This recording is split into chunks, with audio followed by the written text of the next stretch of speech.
Pala government ആശുപത്രിയിൽ Christmas ദിനാഘോഷം നടത്തി. Pala KM Mani memorial government general ആശുപത്രിയുടെ സ്റ്റാഫ് കൗൺസിലിന്റെ നേതൃത്വത്തിൽ ക്രിസ്മസ് ആഘോഷം നടത്തി. പരിപാടിയുടെ ഉദ്ഘാടനം ആശുപത്രി സൂപ്രണ്ട് അഭിലാഷ് T നിർവഹിച്ചു. Staff council president doctor Noushad അധ്യക്ഷനായിരുന്നു. Staff council secretary KV Sindhu സ്വാഗതം പറഞ്ഞു. ആശംസകൾ നേർന്നുകൊണ്ട് RMO doctor Arun, doctor Reshma, ആശുപത്രി nursing superintendent Sherifa VM, secretary Sreekumar, HIC nursing officer Raju തുടങ്ങിയവർ സംസാരിച്ചു.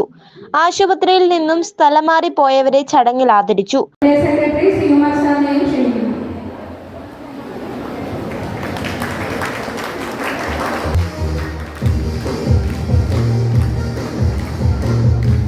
ആശുപത്രി ജീവനക്കാർ തമ്മിൽ സ്നേഹസമ്മാനം പരസ്പരം കൈമാറി.